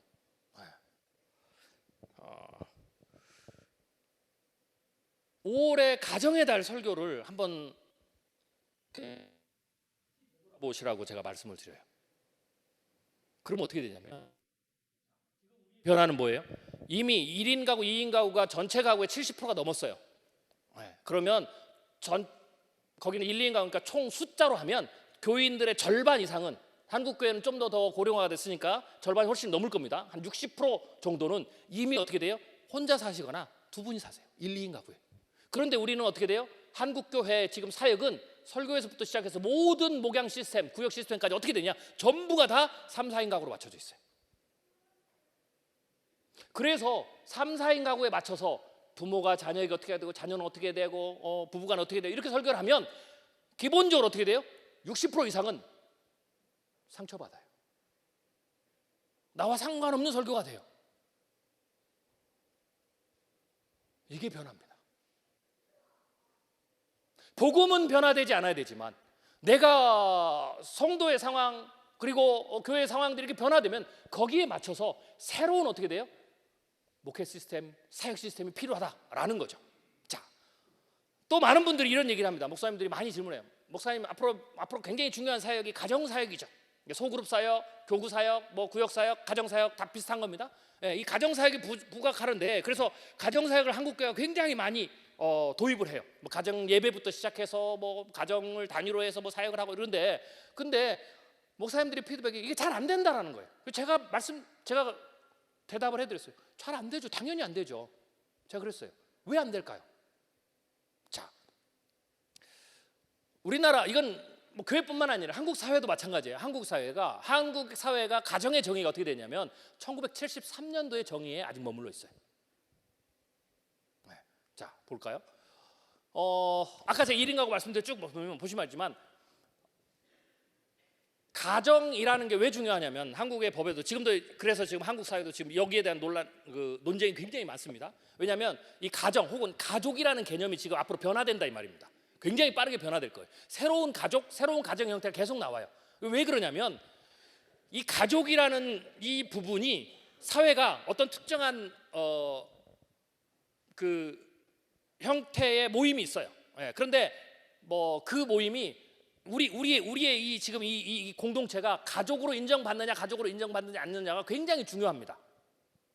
왜 그러냐면 가족이라고 인정을 받아야 그 가족이라고 인정을 하는 데에 국가적인 시스템의 지원이 굉장히 많거든요. 예를 들면은 주택을 청약하는 것부터 시작해가지고 대출 받는 것부터 모든 것이 국가의 어떤 지원을 받는 것이 가장 기본 단위가 가족이에요. 그래서 이들의 두 분이 모였는데 이분이 가족이다라고 인정을 못 받으면 그 지원을 전혀 못 받는 거죠. 그래서 사회에서는 어떻게 되냐면 심지어는 어디까지 나오냐면 이렇게 되는 거죠. 청년들이 공동주택에 살잖아요. 네. 그러면 그 공동주택에 있는 이 청년들이 우리도 가족으로 인정해달라 그래요. 새로운 가족 형태다. 왜 그래요? 인정을 받아야 본인들도 국가의 혜택을 받을 거 아니에요. 인정을 못 받으면 국가의 혜택을 못 받는 거죠. 그래서 지금 이 가족에 대한 개념들이 사회 전체가 지금 새로운 지금 국면에 들어. 그런데 우리의 지금 한국 사회 가족은 뭐냐면 아까 얘기했지만 1993년에 마련된 법이에요. 이게 이제 대표적으로 이제 이렇게 보는데요. 한국 사회 주거와 복지 시스템에서 1인 가구는 상대적으로 제가 소외되고 있다라고 했죠. 예를 들어서 정부 주택 공급 정책, 이게 이제 국민주택 규모인데요. 이 국민주택 규모가 4인 가구 중심으로 돼 있어요. 그래서 우리나라 국민주택 그러면 25.7평이에요. 이 기준이 언제 마련되느냐? 이 기준이 1973년도에 마련된 거예요. 그러니까 이 기준에 의해서 국민주택, 거기에 따른 가정 뭐 이렇게 되니까 거기에 대한 지원 뭐 이런 것도 전부 다 세금 모든 게 달라져 있죠. 그런데 이게 지금 어떻게 아까 보셨듯이 한국 사회도 1, 2인 가구가 지금 70% 넘었다라는 거죠. 그러니까 지금 뭐 국민주택 그 크기부터 시작해서 모든 게 지금 다 달라지고 있어요. 그래서 국가는 지금 이걸 바꿔야 된다라고 하는 거죠. 자, 근데 보면 뭐 복지제도도 마찬가지예요. 국민연금, 고령자, 미성년자, 세대원의 가족 수당 등 다양한 형태의 추가 지급이 있지만 1인 가구는 아무런 혜택이 없어요. 왜냐하면 1973년 기준에 따르니까. 건강보험은 피부양자가 없으니까 다른 가구에 비해 상대적 부담이 더 커요. 이것도 역시 어떻게 해요? 1973년 모델이죠. 그러니까 사회도 지금 굉장히 빠르게 변했는데 사회에서 가정이라는 것을 규정하는 건 1973년 모델이 있으니까 안 맞는 거죠. 문제가 계속 일어나는 거죠. 피해자가 발생하는 거죠. 이게 지금 시대의 변화라는 거죠. 제가 이걸 말씀드린 이유는 이게 교회도 똑같다는 거죠. 우리 교회 모든 사역의 초점이 어떻게 되느냐? 이런 거죠.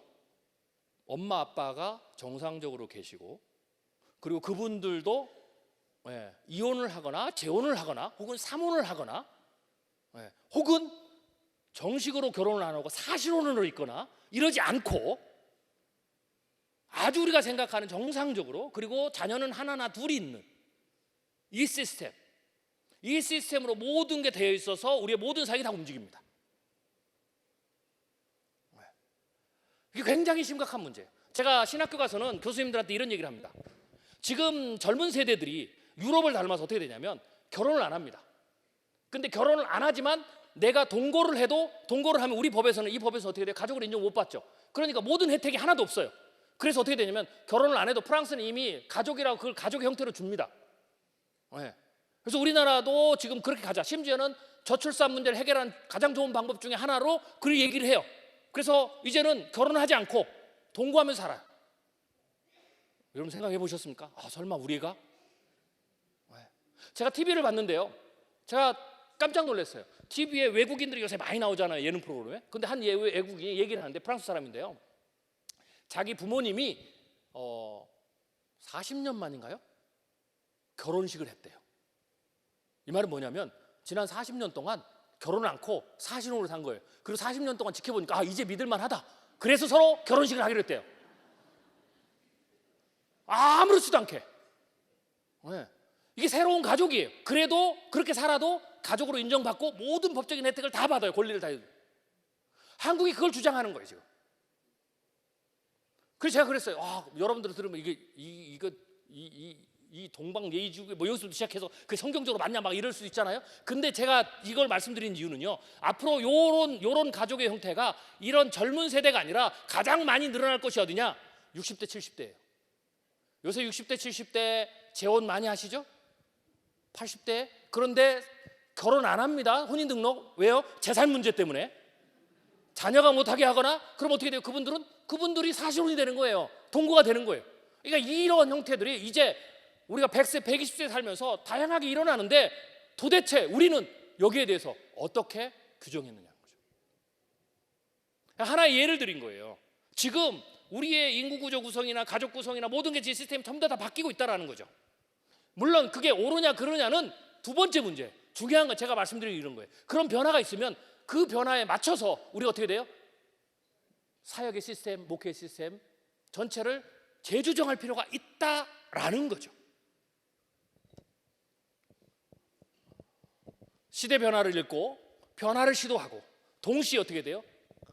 시대가 변화됐다라는 것은 새로운 필요, 새로운 문제, 새로운 위기가 시작됐다라는 거죠. 새로운 고민이 시작됐다라는 거죠. 우리가 새로운 시대적 소명을 감당한다라는 것은, 우리가 변화의 시대를 우리가 인지하고 그 변화에 맞춘다라는 것은, 우리가 복음을 바꾼다는 게 아니라, 진리를 바꾼다는 게 아니라, 새로운 변화의 시대에 그들을 돕기 위해서, 우리가 그들을 더 양육하기 위해서, 더 잘 세우기 위해서, 그들을 살리기 위해서 우리가 그들에게 맞춰줘야 할 게 무엇이 있는지, 혹은 그들이 새로운 변화 속에 나타나는 새로운 문제, 고민들을 우리가 이해하는 것, 이것을 제가 영적 가늠자를 맞춘다라는 거예요. 그러기 위해서는 시스템의 변화가 필요하다라는 거죠. 그래야만이 우리가 새로운 필요의 영적인 만짐을 통찰할 수 있는 거죠. 자, 이거는 1인 가구들한테 물어본 거예요. 1인 가구들은, 그러니까 어떤 가정의 형태, 내 삶의 형태가 바뀌면 문제나 위기들도 바뀌어요. 남성 1인 가구의 1위의 고민은 외로움이에요. 여성 1인 가구의 20대, 50대까지 전체 1위의 고민은 경제 문제예요.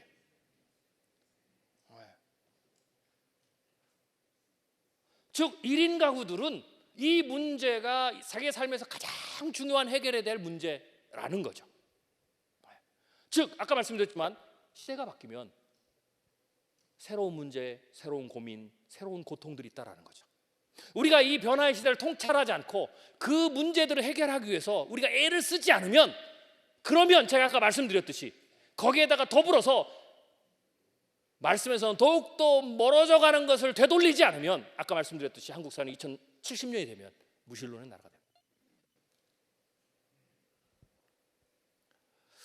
데이터를 보는 것, 꼼꼼한 것, 위기를 발견할 수도 있지만 또 하나는 기회도 발견할 수 있기 때문에 우리가 꼼꼼해야 돼요. 제가 주일학교 데이터를 책에서 분석했는데요. 자, 이거는 1985년부터 2015년까지 기독교 인구 변화입니다. 보시면 절대적으로 아이들이 적기 때문에 절대적인 숫자는 줄어들었어요. 그런데 이거는 종교 비율입니다. 빨간색이 기독교고, 파란색이 천주교고, 불교가 보라색이고, 회색이 무종교입니다. 제가 한국교회가 아직 희망이 있다, 주일학교가 아직 희망이 있다고 하는 이야기는 바로 그거예요. 이겁니다. 자, 보시면 알겠지만 천주교, 불교는 절대적인 아이들의 숫자도 줄었어요. 동시에 뭣도 줄었냐면, 우리로 보면 복음화라고 하는 그들의 천주교 신자의 비율, 불교 신자의 비율도 현격하게 줄었어요. 실제로 아이들, 우리로 보면 주일학교인데 교육사역의 가장 큰 위기를 얘기하는 데는 천주교예요. 불교도 마찬가지고. 그런데 놀랍게도 기독교는 절대 숫자는 줄었지만 여전히 어떻게 돼요? 복음화율은 줄지 않았다. 그래서 제가 한국교회는 아직도 희망이 있다라는 거죠. 이런 것들은 데이터를 들여다봤을 때 우리가 찾을 수 있는 거예요. 그런데 중요한 거, 이렇게 철옹성같이 버티고 있었던 이 주일학교의 복음화 비율이 지난 10년부터 점점점 줄기 시작했어요. 복음화율이 떨어지기 시작했다는 거예요. 그래서 지금의 시기가 굉장히 주일학교 사역에서 중요한 시기다라는 거죠. 자, 이러한 인사이트들은 우리가 데이터를 꼼꼼하게 들여다봤을 때에 우리가 찾아낼 수 있는 영역들이다라는 거죠. 자, 그 다음에 지혜로운 청지기는 하나님이 주신 일반 은혜를 잘 사용해야 됩니다.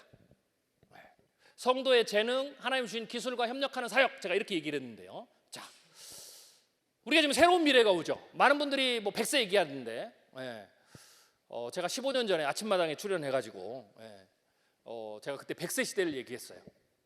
그래서 앞으로 환갑잔치 없어질 거고, 칠순도 없어지고 앞으로 팔순을 할 거다. 팔순을 하면 팔순잔치의 형태도 달라질 거다. 미래에 제가 그렇게 이제 얘기를 했어요. 어떻게 달라질 거냐면, 팔순잔치가 다 됐어요. 이제 됐어요. 그러면 자녀들이 이제 물어보죠. 아버님, 이번에 팔순이 되셨는데 뭘 이번에 선물해 드릴까요?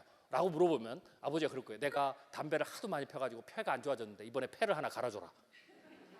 그러면 자녀가 그럴 거예요. 뭘 어떻게 갈아드릴까요? 줄기세포로 만들어서, 아니면은 이종 장기를 만들어서, 아니면 로봇으로 막 이렇게 얘기를 해.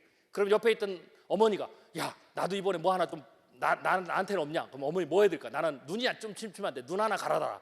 이렇게 이제 하는 미래가 올 거다. 제가 이제 그런 15년 전에 얘기를 했어요. 그래서 100세 시대 얘기를 했거든요.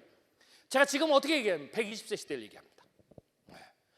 자, 이거는 한국인의 평균 수명 증가 추세입니다. 보시면 알겠지만 제가 박스를 쳐놨거든요. 우리의 평균 수명이 쭉 증가를 하는데 어떤 특정한 기간에 계기가 되면 평균 수명이 굉장히 빠르게 발전해요. 한 10년, 15년이 훅 그게 이제 조건이 딱 두 가지인데, 하나는 의학 기술이 획기적으로 발전하면, 두 번째가 뭐냐면 보건 시스템이라든지 뭐 연결돼서 그 의학 기술 발달이고, 또 하나는 불안정한 정세가 안정되면 그게 이제 전쟁이죠. 자, 보시면 알겠지만 우리나라도 전쟁이 끝난 이후에 평균 수명이 순식간에 짧은 시간에 팍 올라갑니다. 그리고 의학기술, 보건 시스템이 새로 더 발달했을 때 올랐죠. 그리고 그 이후로는 지금 서서히 지금 평균 수명이 증가를 하고 있어요. 그래서 지금은 평균 수명, 뭐 기대 수명 여러 가지가 있는데, 가장 객관적인 게 뭐냐면 보험회사들도 측정을 해요. 네, 이게 평균 사망하는 나이예요. 네, 그 나이가 어떻게 되냐면 평균적으로, 대체적으로 남녀 합쳐서 평균적으로 한 90세가 돼요. 그래서 요새는 장례식이 나면 어떻게 돼요? 90살 정도는 사셔야 돌아가셔야 부모님들이 자녀들이 덜 서운하죠. 뭐 70대 돌아가시면 졸했다 그래요. 그리고 80이면 너무 아쉽다 그러고. 그래서 100세, 90세 넘어서 살아계신 분들 굉장히 많습니다. 저희 외할아버님이 101살에 돌아가셨거든요. 점점점 그래. 근데 지금 이 100세가 평균 사망이 90세인데, 남녀에서, 그러니까 90세 전에 돌아가시면 평균 사망치도 못 되는 거예요. 그런데 이게 지금 왜 그러냐면 이 숫자도 지금 제가 아까 말씀드렸던 뭐 암을 정복한다든지, 뭐 알약을 하나 먹으면 암이 낫는다든지, 뭐 그 다음에 뭐 아까처럼 내가 신장이 안 좋아지면 뭐 장기 배양을 통해서 뭐 이런 획기적인 기술이 나오지 않고도 지금 100세예요. 그러면 이 획기적인 기술이 곧 나온다라는 거죠. 나오면 어떻게 될까요? 그러면 다시 한번 평균 수명이 더 뛰는 거죠. 그래서 이제는 그 기술이 나오면 어떻게 되느냐? 여러분 살아생전에 나올 거예요. 그러면 120세를 살게 돼요. 별로 안 좋아하시네요, 오늘 여기. 그래서 교회 밖에서는 나이 드신 어르신들이 이런데요. 지금은 100세 시대인데 재수 없으면 120세 산다고. 자, 120세를 사는 것도 굉장히 큰 변화예요. 120세를 사는 시대에 여러분의 사역은 준비가 되셨습니까? 생각해 본 적도 없죠. 120세를 사는 것과 우리 교회 사역하고 어떤 차이가 있느냐? 가장 큰 차이 중에 하나가 이겁니다. 자, 한국교회는요 50을 넘어가면 모든 사역에서 뒤로 물러나셔야 됩니다. 다행히 이 교회는 50이 넘어도 사역을 현장에서 하신다는 얘기를 들었어요. 대부분의 교회는 물러나거든요. 주일학교 부장도 물러나야 되고 다 물러나야 돼요. 다. 그리고 이제 60이 되면 이제 노인대학 가셔야 되죠. 요새는 그게 안 맞으니까 노인대학을 없애버렸어요, 아예. 그래서 애매해졌어요. 자, 제가 이제 5070 신중년이라고 하는데요. 5070 세대가 한국교회 사역이 굉장히 중요하다라는 거죠. 자, 100년 전으로 돌아가 봅시다. 자, 이분이 100년 전에 환갑잔치예요, 지금. 평균 수명 36에서 40세. 저 아래 저기 곰방대인가요? 아무튼 담배 피우고 계신 분이 100년 전에 60 노인이에요. 불과 100년 전에 60 노인이에요. 자, 60년이죠. 1960년대 환갑잔치입니다.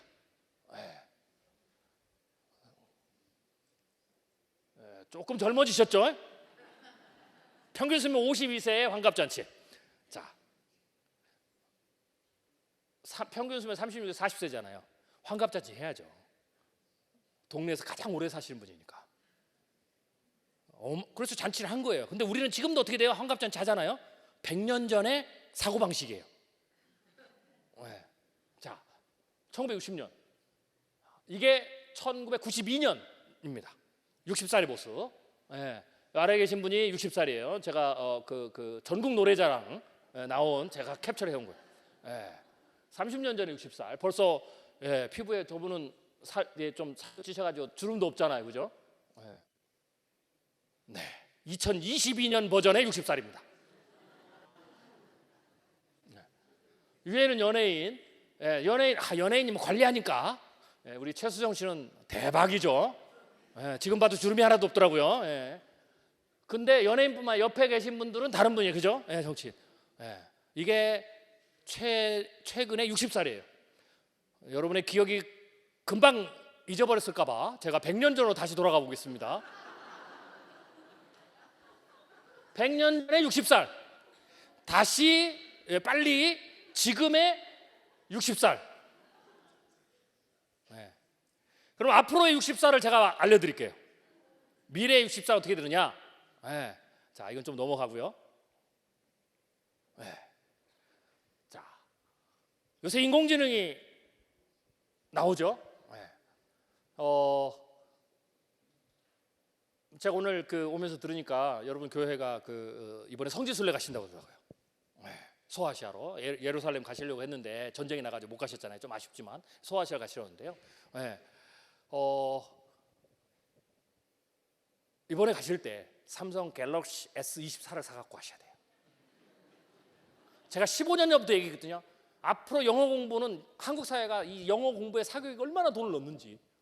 태어나면서부터 영어를 배워야 되잖아요. 한글도 못하는데 평생 스트레스예요. 그리고 한 20년을 어마어마한 돈을 다 써가면서 영어를 했는데 어떻게 돼요? 결과는 처참하죠. 외국인을 만나면 도망가야 되잖아요.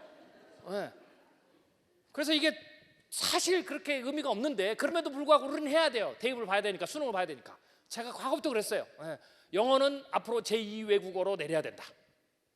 영어가 꼭 필요한 사람들만, 실제로 내가 입으로 영어를 해야만이 내가 인정받는 그 직업이 있어요. 그 직업을 가진 사람만 영어를 해야 돼요. 제가 제2외국어로 독일어를 했거든요. 독일어는 그냥 제2외국어 그냥 하면 되는 거고, 하고 한 2년 하다 잊어버려도 상관없어요. 여러분 제2외국어 뭐 1호도 하시고 막 이랬죠? 다 잊어버렸잖아요. 그 영어가 그렇게 되는 거예요 앞으로. 제가 그렇게 되라고 그랬어요. 해야 된다고 했어요. 왜? 앞으로 언어의 경계가 깨진다는 거죠. 인공지능이 나오면 전부 다 동시통역 된다, 실시간으로. 그게 드디어 오래됐어요.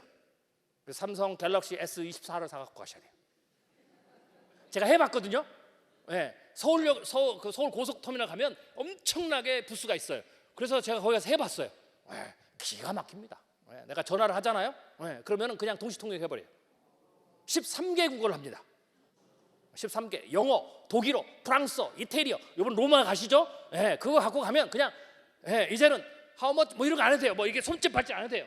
내가 내 한국어로 얘기를 하면 이탈리아어로 얘기하고, 물건을 파는 사람이 이탈리아어로 얘기하면 곧바로 그냥 한국어로 통역해줘요. 아주 뛰어난 동시통역사를 데리고 가는 거예요.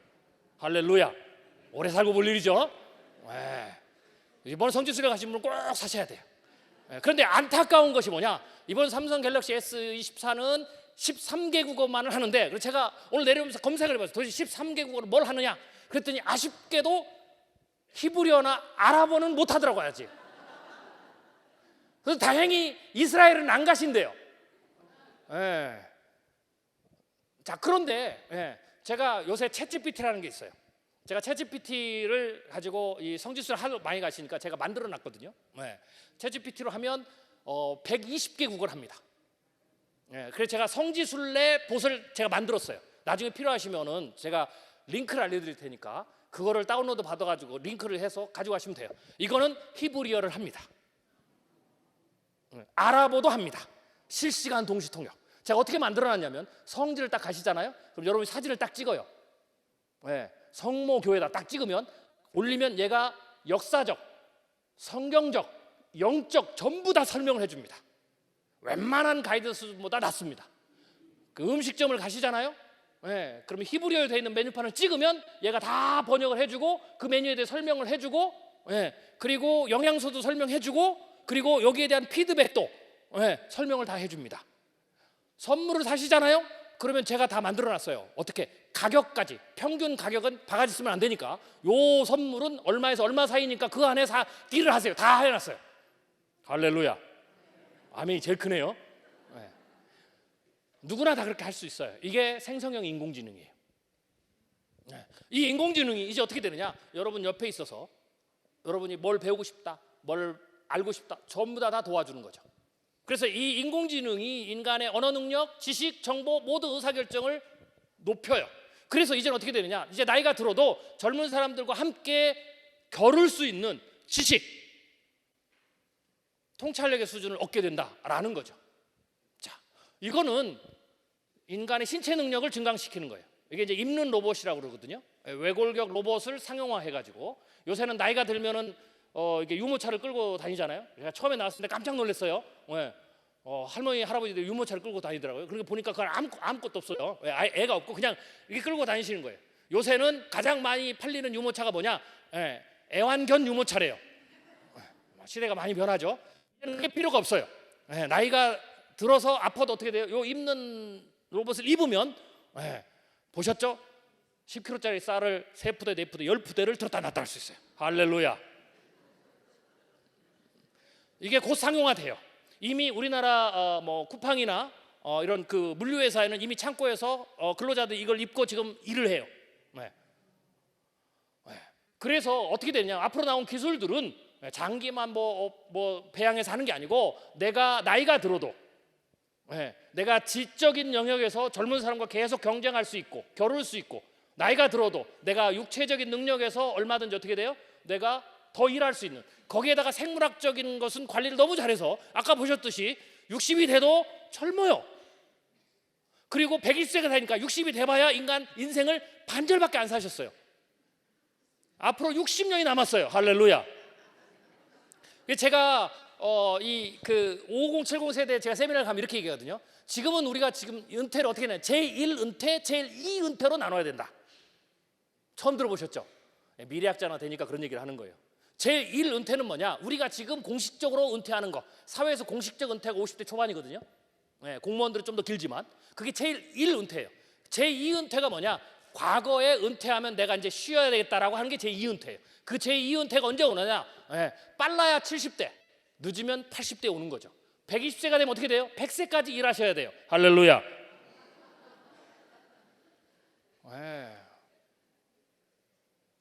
자, 은퇴를 하면 어떻게 되는지 아세요? 우리가 50세에 사회 은퇴를 해요. 그럼 어떻게 되느냐? 내가 은퇴하고 남은 시간이 100세면 50년, 120세는 70년 남은 거예요. 어떻게 하실 거예요 이제? 이런 분들이 50 됐다고 물러나야 되는 거예요. 앞으로는 제가 결혼이 더 늦어질 거라고 그랬어요. 결혼 정년기가 결혼 평균이 30대 후반 40대로. 왜? 물론 뭐 양육의 문제, 주거의 문제 이런 게 있지만 한번 생각해 보세요. 120세를 사는데 40이면 어떻게 돼요? 60세 시대에 20살하고 똑같은 거예요. 왜 60대 과거에는 제가 이제 우리 애들한테 얘기를 하거든요. 요새 애들은 그러잖아요. 뭐 보릿고개 얘기하고 이러면 가난하다 그러면 라면 먹으면 되지. 뭐 이런데 그 애들한테 옛날 얘기를 한단 말이죠. 그러면 옛날에는 남자들은 꼬마 신랑 그래가지고 10살이 안 돼도 뭐 8살, 10살 뭐 이때 결혼을 하고 여자들은 뭐 지금으로 보면 중학생 뭐 13세, 14세, 15세에 막 결혼했다 그러면 와 징그럽다 이건 미개인 막 이러잖아요. 난리가 날 거예요, 그죠? 이건 인권이 어쩌고 저쩌고. 그런데 이해가 되죠. 아까 보셨죠? 평균 수명 몇 세? 34세인데 당연히 어떻게 돼요?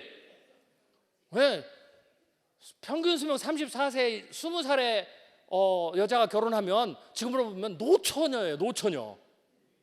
즉 시대가 변하면 점점 더 많은 것들이 다 변하게 된다. 우리가 평균 수명 증가만 생각했지 오래 사는 것만 생각했지 그것에 의해서 딸려서 많은 뭐 커다란 변화들 가구 변화부터 시작해서 모든 것의 변화가 지금 광범위하고 일어나고 있는데 그 변화를 중요한 거 사회도 지금 수용을 잘 못하고 있지만 교회는 더 수용을 지금 못하고 있다라는 거죠.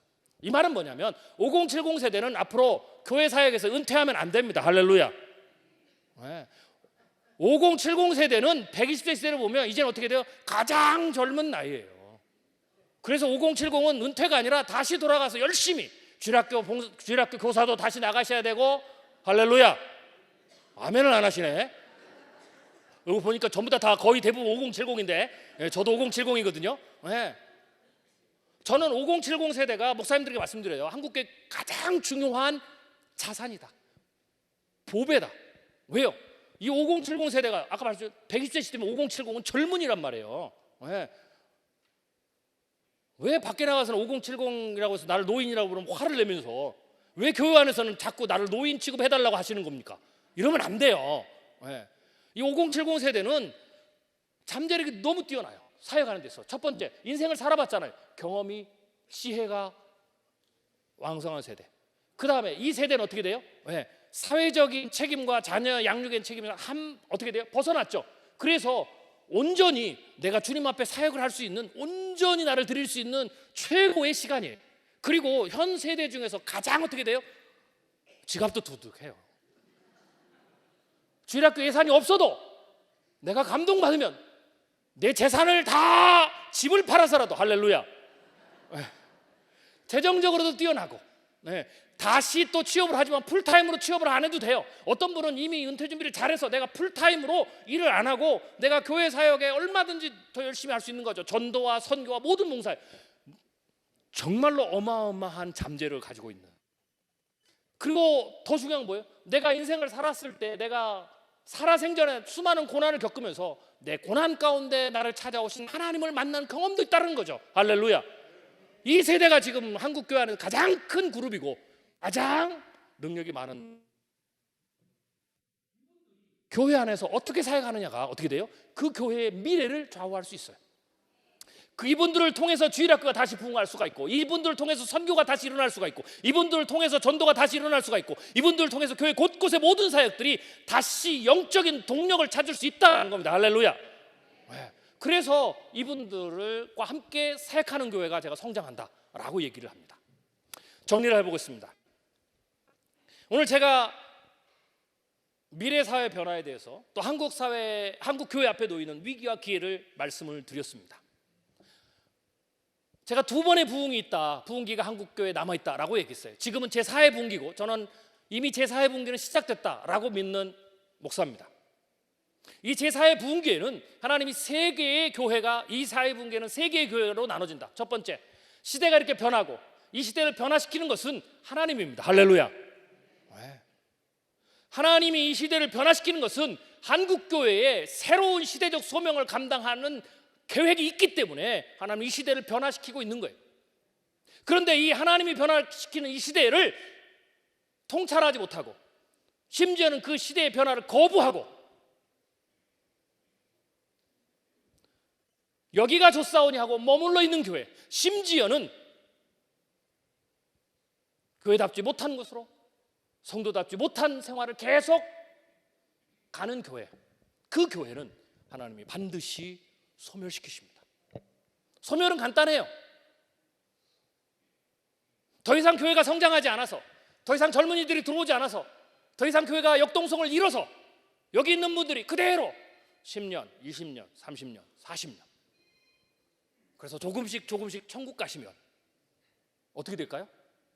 마지막 분이 천국을 가시면서 저 문을 걸어 잠그고 가시면 그 교회는 건물은 있으나 소멸되는 교회가 되는 겁니다. 이스라엘 백성을 40년 동안 패배주의에 빠져 있고 변화를 거부하고 새로운 시대적 소명, 가나안이라는 땅이라는 새로운 그 시대적 소명을 받기를 거부한 이스라엘 백성을 하나님이 40년 동안 광야를 돌리면서 거기서 소멸시키신 것처럼,